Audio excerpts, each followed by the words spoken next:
se a igreja como um todo soubesse que hoje seria realizada a última escola sabatina da igreja, ela estaria lotada, estaria como está, menos. O que você acha?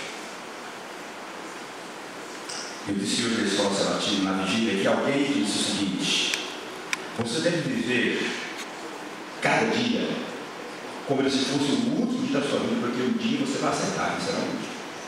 Se cada dia amanhecer você fala, hoje eu vou viver, porque hoje é o meu último dia. Viver como se isso fosse. Um dia você vai acertar. E felizes aqueles que no dia que acertarem, realmente tiverem vivido aquele dia como sendo o seu último dia aqui na terra. A lição desse trimestre falou sobre o santuário. E hoje é o conflito cósmico sobre o caráter de Deus. Eu não diria apenas conflito cósmico, mas também cósmico e milenário. Cósmico tem a ver com o mundo. Existe até aquela, qual é a sua cosmovisão, qual é a sua visão de mundo. Então é o conflito mundial, e eu diria é o conflito universal. Porque a sua origem, já disse aqui, não é terreno. Além de ser um conflito abrangente em termos de espaço, ele é também abrangente em termos de tempo. Então é um conflito milenário. Há milênios esse conflito se arrasta. Mas eu quero dizer a vocês que mais cedo ou mais tarde ele vai terminar. O conflito vai terminar. Esse conflito em torno do caráter, ou a respeito do caráter de Deus, ele vai terminar. O verso 9 da lição diz assim: ouvi do altar que se dizia, Apocalipse 16, verso 7. Certamente, ó Senhor Deus, Todo-Poderoso, verdadeiros e justos são os teus juízes. E em consonância com esse texto, eu quero ler um outro, que não está na lição, mas eu gosto muito dele. Apocalipse 15, verso 4 diz assim: quem não temerá e não glorificará o teu nome ao Senhor? Pois só tu és santo. Por isso, todas as nações virão e adorarão de ti, porque os teus atos de justiça se fizeram manifestos. Uma das razões pelas quais os remidos se alegrarão e adorarão o Senhor é justamente por perceberem que os atos de justiça de Deus se tornaram manifestos. Ou seja, justiça foi feita. Queridos, enquanto a gente perambula por esse mundo, enquanto o último dos últimos não chega, às vezes nós questionamos se Deus realmente tem sido justo ou não. Hoje, quando eu cheguei aqui na igreja, eu entrei uma irmã querida na porta da igreja, e ela com os olhos vermelhos, e disse tudo bem, eu já disse não estava tudo bem. E ela disse, pastor, hoje é um dia muito triste, porque perdeu uma das suas amigas no acidente trágico. Amiga e irmã de igreja. E nessas horas a gente pergunta, né? Deus, por que não me onde está? E a justiça? Pessoas boas sempre fizeram bem, nunca fizeram mal a ninguém, vivem a serviço de Deus e do próximo, e de repente, uma fatalidade, ceifa a vida de maneira inesperada e de maneira inesperada. Ontem, ao ligar para minha cunhada que estava acompanhando isso, o meu irmão agonizando lá, no profundo, ele nem sabe, pelo menos, não sei, minhas vestes, saberão dizer agora, não sei se está consciente ou não, mas ela, inclusive, falou que, por que Deus não faz nada?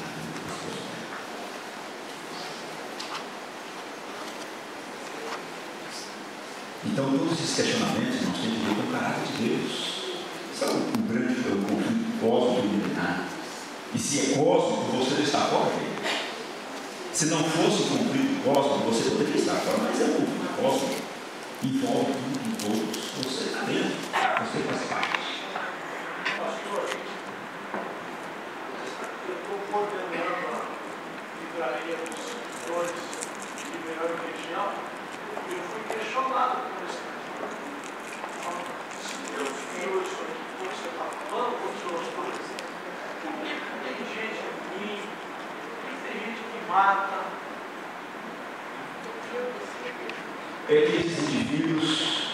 talvez eles nunca leram a Bíblia, nunca ouviram alguns pregadores, nunca leram alguns textos. O pastor Evaldo, de uma outra confissão, ele fala assim: o grande problema do universo de Deus não é o mal, são os malvados. Diz: o mal só existe que existem os malvados. E para destruir o mal, Deus tem que destruir os malvados. E Deus prefere sofrer enquanto tenta redimir alguns malvados. Por isso que o mal existe. Os textos sugeridos pela missão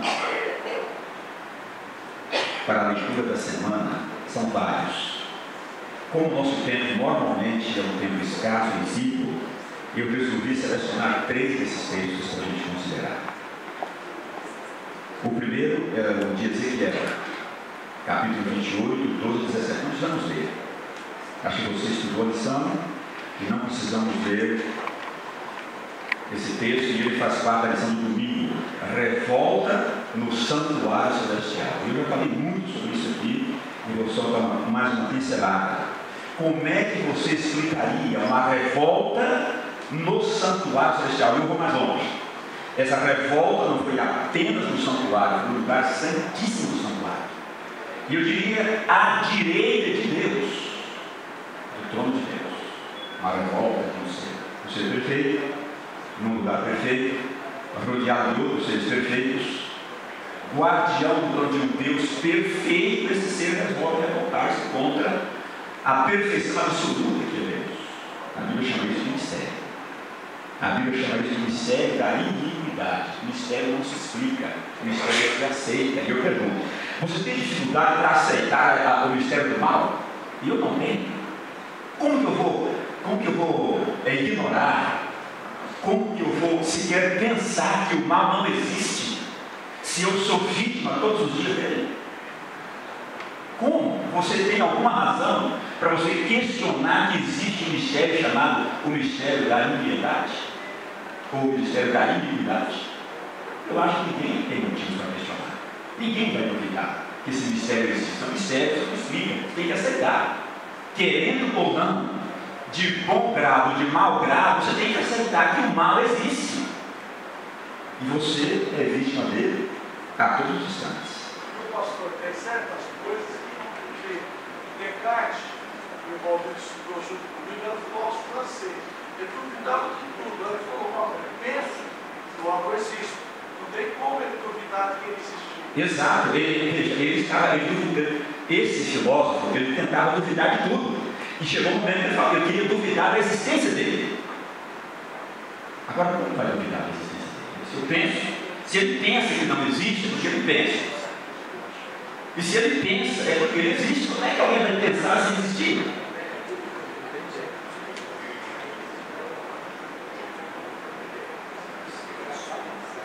E eu quero que os irmãos me acompanhem na leitura de 2 outros textos que não estão na lição, para nós entendermos Ezequiel 28. Ezequiel 28, 11 e 12, que é o texto da lição de domingo, fala da rebelião de Lúcifer, o anjo perfeito, que por alguma razão, que a razão não pode explicar, ele se rebelou contra Deus. Por quê? Porque ele queria assumir o lugar de Deus. Mas eu quero que os irmãos me acompanhem agora na leitura de 2 outros textos. 1 Samuel, lá no Antigo Testamento. 1 Samuel, primeiro livro de Samuel, capítulo 8, vamos ver o versículo 6. Só para entendermos um detalhe de Ezequiel, capítulo 28. Ezequiel, capítulo 28, fala, tem dois, Ezequiel, capítulo 28, é dividido em 2 oráculos proféticos. Um vai até o verso 11, Ezequiel 1 a 10, depois o outro vai de 11 a 28. São 2 oráculos proféticos. No primeiro oráculo, o profeta parece dirigir-se ao rei de Tiro, não, ao príncipe de Tiro. E no segundo, ele se dirige ao rei de Tiro, não mais ao príncipe. Ou é o inverso?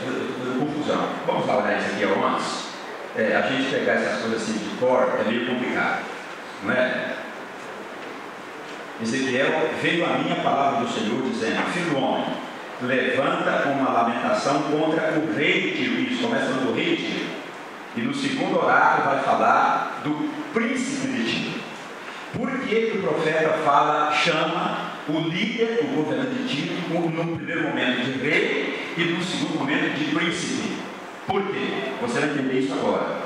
Lendo o outro texto da Bíblia que eu citei, 1 Samuel capítulo 8, verso 6, vamos lá, 8, verso 6, diz assim, 1 Samuel capítulo 8, versículo 6. Isso para você entender a razão pela qual o profeta, ao referir-se ao rei de Tiro, começa chamando-o de rei, mas no segundo oráculo fala de Tiro, filho do homem, levanta uma lamentação contra o príncipe de Tiro e não mais sobre o rei. Vamos lá, 1 Samuel 8, 6. Porém, esta palavra não agradou a Samuel, quando disseram: dá-nos um rei para que nos governe. O que o povo pediu? Um rei. Samuel foi o grande líder. Depois de Moisés, Samuel foi o maior líder do Antigo Testamento. E ele foi aquele que fez a transição do período dos juízes para a da monarquia, o reinado dos reis. Ele foi o líder nesse momento transitório. E agora o povo solicita que ele constitua-lhes um rei. 9,16, o povo pediu um rei. 9,16, mesmo livro, capítulo seguinte, 9,16, Deus atende a oração do povo. Deus atende a petição do povo. Mas como que ele atende? Capítulo 9, verso 16, 1 Samuel diz assim: amanhã, disse Deus a Samuel, amanhã, a estas horas, te enviarei um homem da terra de Benjamim, o qual ungirás por... O que diz sua Bíblia? Príncipe. O que o povo pediu? E Deus deu o quê? Porque rei só existe, na essência do termo, só existe um rei. Porque rei é aquele que governa, é aquele que reina. E a existência de um rei subtende a existência de súditos. Não existe rei que não tenha súditos.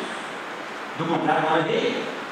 Então só existe um rei que, por natureza, por essência, pelo que ele é, ele merece ter súditos e que você faça parte dos seus súditos. E quem é esse ser? É Deus. Então o povo pediu um rei, mas Deus deu o quê? Deus está dizendo: olha, só existe um rei. O máximo que vocês podem ter é um príncipe. Só existe um rei. E esse rei, Deus vai dizer: sou eu. Pena que o povo de Deus é assim.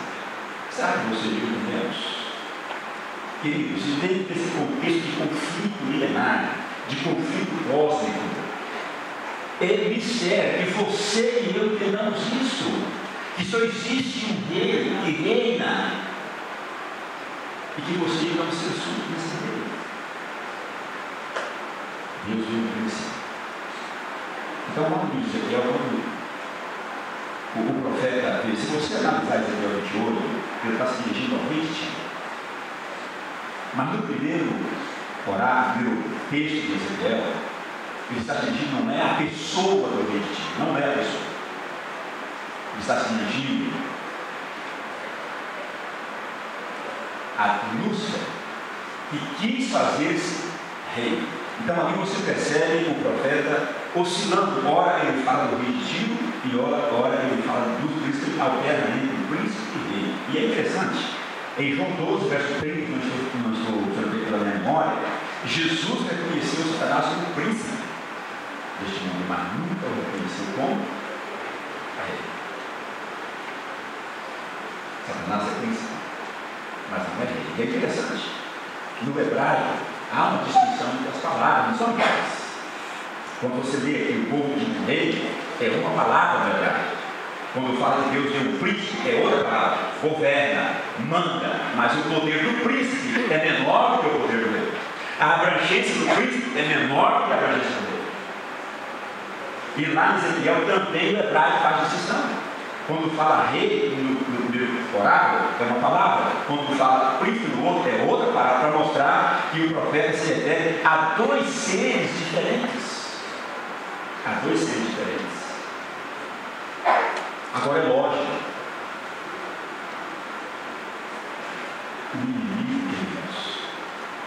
ele não pode jamais ele considerar ser rei na essência particular, ser rei do universo. Mas ele pode reinar na sua vida. Ele pode reinar na vida de qualquer um que permitir que ele faça isso.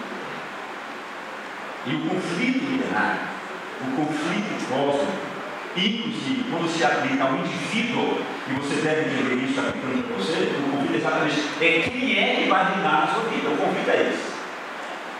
A disputa, por assim dizer, é essa. É quem é que vai reinar na vida de alguém, na minha vida, na sua vida. É quem é que vai reinar. Essa é a essência da coisa. É isso que você precisa ficar bem atento, bem perto a isso. É quem é que vai reinar. Se é Deus, se é o inimigo de Deus. O segundo texto que a lição propõe nas leituras da semana é o de Isaías. O texto de Isaías fala que é muito similar ao de Ezequiel. Mas o terceiro texto é Jó. Fala de Jó. E esse texto eu preciso lê-lo. E eu quero que você acompanhe aí a leitura comigo. Jó capítulo 1, versos 6 a 12.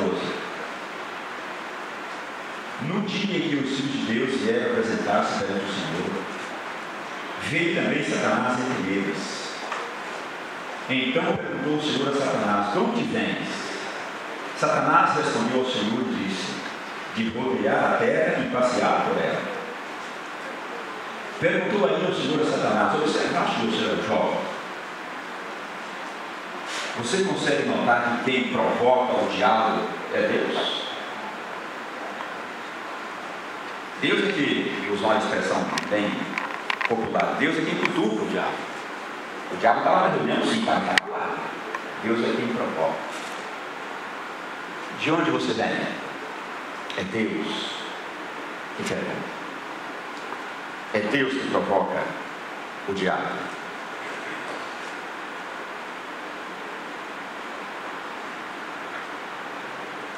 Perguntou aí o Senhor a Satanás. Aí ele responde: de rodear a terra e passear por ela. Em outras palavras, para onde você me expulsou? Você não foi para a terra? Quando ele veio?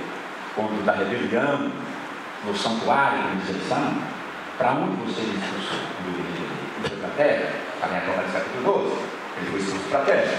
Então eu vim de lá. Nas entrelinhas, agora, Deus, como que o diabo dizendo agora, Deus, eu quero que você saiba de uma coisa. Aqui eu não consegui reinar. Aqui eu não consegui estabelecer o meu domínio na terra, eu consegui. Porque eu venho de rodear a terra, ou seja, lá o meu domínio é amplo, eu vou aonde eu quero, eu faço o que eu quero. Eu venho da terra, de rodear a terra e passear por ela. Ou seja, lá eu estabeleci o meu papel general, que eu fui impedido de estabelecer aqui, lá na terra eu consegui. E aí vem uma convocação de Deus que ela precisa mexer com você. Ela precisa mexer comigo. Perguntou ainda ao Senhor a Satanás: observaste o meu servo Jó? Observaste lá? Vamos trazer para os nossos dias esse conflito. Satanás estará no céu, numa reunião com Deus e com os anjos, e nós estamos aqui. E a pergunta me é feita: de onde você vem? Aí eu olhar de Ribeirão Preto, passear pela cidade. Você viu lá que Deus serve José Pereira? Você observou lá a minha serva Gilson? O meu servo Leone, o meu servo Antônio, o meu servo Pedro, o meu servo etc. Você observou lá? O que Deus está dizendo com isso, queridos? Ele diz: você observou o meu servo Jó, e Deus completou. Porque ninguém na terra é semelhante a ele, homem íntegro, reto, temente a Deus e que se desvia do mal. Ou seja, Satanás, o seu império lá não é absoluto. Existe um lugar onde você não vê, esse lugar é o coração dele. Que reina lá sou eu, por escolha dele. Não que eu tenha imposto isso a ele, não que eu tenha obrigado, não. Ele fez uma opção, ele escolheu. E no coração dele Quem reina sou eu. Eu sou o rei. Você pode ser o príncipe lá do mundo, mas o rei do coração de Jó sou eu. Teria condições, estaria eu hoje, dia 21 de dezembro de 2013, dando a Deus condições de dizer isso, irmãos. Isso a lição fala que o caráter de Deus vai ser vindicado em você, vai ser vindicado em mim. Deus não vai fazer nada de extraordinário, por assim dizer, para vindicar o seu caráter. É através de nós que vai vindicar o seu caráter. E é por isso que quando vem um infortúnio, é por isso que quando vem uma desgraça, quando uma desgraça bate a nossa existência, o nosso primeiro pensamento é questionar se Deus se importa ou não. É por isso. O nosso primeiro pensamento é perguntar se Deus é justo ou não. Por que Ele me trata, ou trata a pessoa que eu tanto amo, da forma que está tratando? Porque Ele permite o que está acontecendo. É por isso que o diabo mexe nessas coisas, justamente porque é por meu intermédio, é por meio da minha fé, da minha confiança absoluta na justiça de Deus, que o caráter dele será vindicado. E aqui está um exemplo clássico. Jó é um personagem extraordinário, porque não há ninguém na terra semelhante a ele, um homem íntegro, reto, não. Ou seja, você, e aqui eu acho melhor esse exemplo que o primeiro texto, porque aqui eu chamo de segundo lado.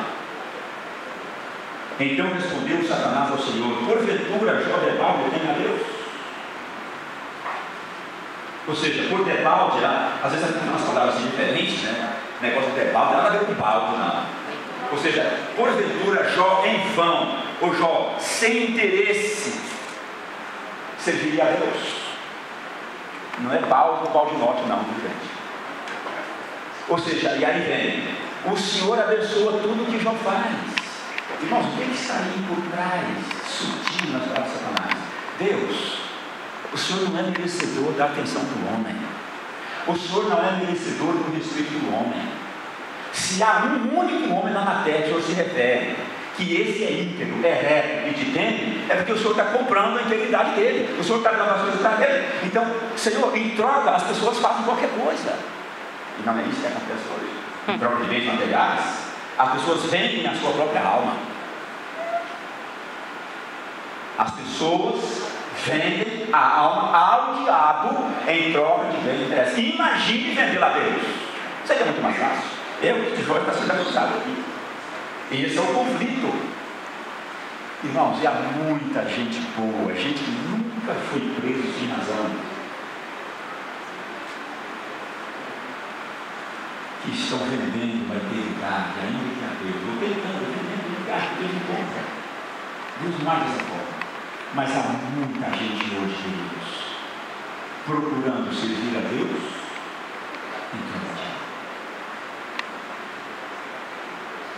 Sábado passado eu preguei lá no recreio e pediram-me que pregasse um sermão. Fui encomenda. Eu já tinha pregado aquele sermão lá no passado e alguém falou: pastor, prega aquele sermão de novo. Vamos ter uma programação aqui especial, vamos convidar as pessoas, nós temos aquele sermão. Eu falei: mas é difícil demais repetir um sermão no mesmo tamanho. Assim, a espinha dorsal, por aquela tudo bem. E eu citei como exemplo o que eu ouvi de uma irmã lá na igreja do seu filho. Vamos falar no filho Marquinhos, fazer o elogio público. Irmãos, essa igreja tem um filho valoroso de ouro. É o pastor Marco Faria. É Marco Antônio Faria Filho, não é isso? Que menino extraordinário. Passei quase uma semana lá com ele. Que disse pelo menos. Ele vai estar conosco no Retiro do Carnaval. Ele vai ser o nosso capelão do Retiro do Carnaval. Tá tudo certo. Vai pregar aqui, né? Vocês já pregaram, rapaz, né? É isso aí, muito bem. Então, ouvindo mais uma vez. E lá num dos cultos na sua igreja, quando nós abrimos na porta, os irmãos, quando ela chegou e falou: hoje eu vi um anúncio interessante lá em Duque de Caxias. Essa estava passando na rua de uma placa assim: vende-se uma igreja com 30 membros. Como é que é? Eu disse: é a banalização do evangelho. E eu disse: não é a banalização, é uma tentativa de satanização. Vende-se uma igreja com 30 membros. Mas eu prefiro uma. Eu sou o batismo, são 30. Eu disse: falei, compra a igreja, pastor. Raul Pedro com 30 metros. As pessoas estão brincando com coisas assim. As pessoas ainda não acordaram, não se conscientizaram da natureza do conflito cósmico em relação ao caráter de Deus.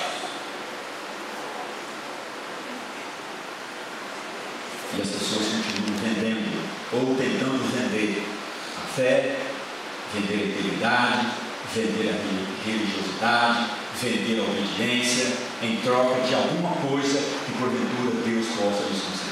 Infelizmente, essa é a acusação que pesava sobre Jó, dentro de um contexto do conflito milenar e cósmico. Acaso não cercaste com sede a ele, a sua casa, tudo quanto tem?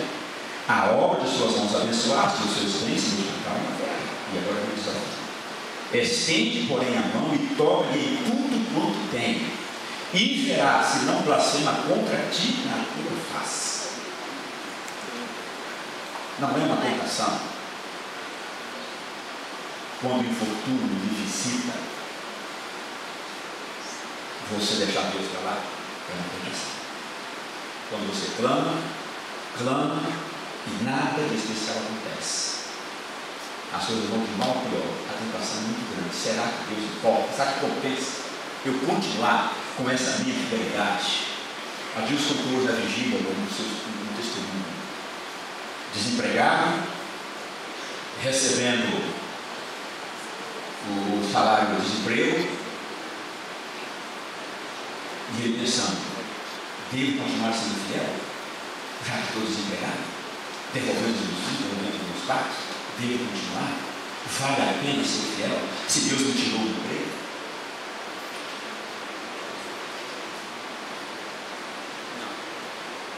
Foi o que Deus falou: os homens. Irmãos, essa acusação é com você. Eu quero que você agora se coloque. Você é um João moderno. O diabo está dizendo exatamente isso. Olha, esse pessoal aí, está sério você, Deus? Porque você é pessoa. Ninguém tem problema. Os problemas mais sérios, você os livra desses problemas.